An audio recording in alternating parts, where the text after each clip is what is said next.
అసలే ఎన్నికల వేళ ఆపై నగరంలో పోలీసు తనిఖీలు ఒక రేంజ్లో జరిగాయి. సరైన పత్రాలు లేని డబ్బు ఎక్కడ దొరికినా ఎంతటి వాళ్ళు ఆ డబ్బు వెనకున్నా సరే లెక్క చేయలేదు. ఆ మొత్తం పట్టేస్తూ వచ్చారు పోలీసులు. ఇది గుర్తించిన ఒక బామ్మర్ది తన బావ డబ్బు ఎలా చోరీ చేసే ఎత్తువేశాడో మీరే చూడండి.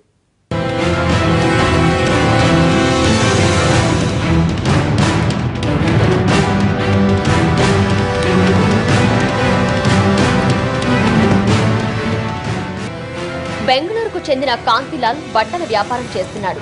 ఇతడికి హైదరాబాద్ లోనూ వ్యాపార సంబంధాలున్నాయి. కలెక్షన్ల వసూళ్ల వంటి కార్యకలాపాలు నడిచేవి.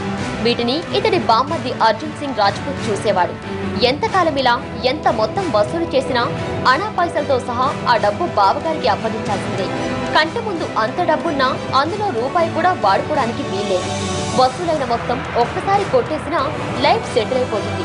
కానీ ఎలా మనం ఎలా మేనేజ్ చేసినా బావైతే పట్టేసుకుంటాడు. కాబట్టి వచ్చిన డబ్బు వచ్చినట్టు తన బావ పంపిన మనిషికిచ్చి పంపేస్తుండేవాడు. ఈసారి కూడా వచ్చిన కలెక్షన్ బావ పంపిన ఏజెంట్ కు ఇచ్చేశాడు అర్జున్ సింగ్. బెంగళూరు నుంచి వచ్చిన ఆ ఏజెంట్ అర్జున్ సింగ్ నుంచి డబ్బులు తీసుకుని నాంపల్లి స్టేషన్ కు వెళ్లాడు. ఇక్కడే అర్జున్ సింగ్ తన టాలెంట్ వాడాడు. అది చాపెల్ రోడ్, ఎస్ఎస్సి బోర్డున్న ఏరియా. సడన్ గా ఓ నలుగురు బైకుల మీద వచ్చారు. తమకు తాము పోలీసులమని పరిచయం చేసుకున్నారు. అతడి వెంట ఉన్న లగేజ్ ని చెక్ చేశారు. అందులో డబ్బు బయటపడగా ఇంత మొత్తం డబ్బు ఎక్కడదని ఎంక్వైరీ చేశారు.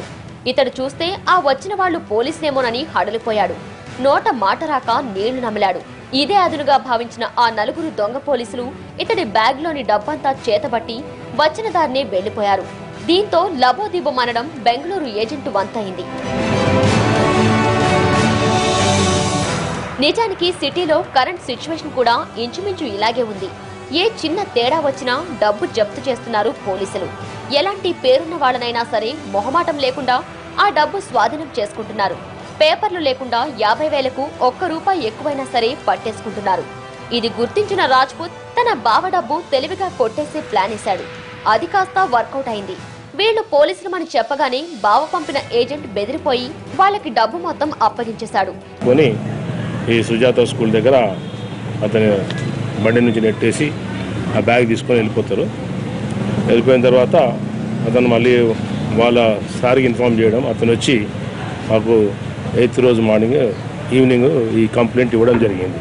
తర్వాత ఎందుకో అనుమానం వచ్చిన బాధితుడు నాంపల్లి పోలీసులను వెళ్లి కలిశాడు. కేసు నమోదు చేసుకున్న పోలీసులు దర్యాప్తు ప్రారంభించారు. సీసీటీవీ ఫుటేజ్ ద్వారా ఆ నలుగురిని పట్టుకున్నారు. వీళ్లను తమదైన శైలిలో విచారించగా బామ్మర్ది అర్జున్ సింగే అసలు సూత్రధారి అని తేలింది. సినిమా ఫక్కీలో జరిగిన ఈ చోరీలో పాల్గొన్న ఉద్దమ్ సింగ్, భవన్ సింగ్, ప్రవీణ్ సింగ్, విక్కీ ఈ నలుగురు రాజ్పూత్ స్నేహితులే. వీళ్లను అరెస్ట్ చేసి రిమాండ్ కు తరలించారు. వీళ్ల నుంచి 46,36,000 డబ్బు, 6 మొబైల్ ఫోన్స్ స్వాధీనం చేసుకున్నారు. దాంట్లో అర్జున్ సింగ్ 30 లక్షలు, మిగతా వాళ్ళు 5 లక్షల దాకా తీసుకుంటారు అనమాట. టోటల్ 50 లక్షల డిస్ట్రిబ్యూషన్ అయిపోతుంది అమౌంట్. దాంట్లో ఈ 3,70,000 ఖర్చు పెడతారు. మేము రికవరీ చేసింది 46,30,000 మేము వాళ్ళ దగ్గర నుంచి రికవరీ చేయడం జరిగింది. వీళ్ళు అందరినీ ఈరోజు మార్నింగ్ ఎవరినేమో వాళ్ళ ఇంటి దగ్గర, ఇద్దరినేమో షాప్ దగ్గర కస్టడీలో తీసుకొని ఈ డబ్బుని రికవరీ చేయడం జరిగింది. ఎన్నాళ్ళ నుంచో తన బావ కాంతిలాల్ నుంచి ఎలాగోలా డబ్బు నొక్కేయాలని చూశాడు బామ్మర్ది అర్జున్ సింగ్. ఇటీవల డబ్బు తరలింపుపై భారీ ఎత్తున నిఘా పెట్టింది నగర పోలీస్ శాఖ. ఇదే అదునుగా భావించిన అర్జున్ సింగ్ తన కోరిక నెరవేరే సమయం వచ్చేసిందని గుర్తించాడు. దీంతో పోలీసు పాత్రధారుల్లా తన స్నేహితులను ప్రిపేర్ చేసి ఉంచాడు.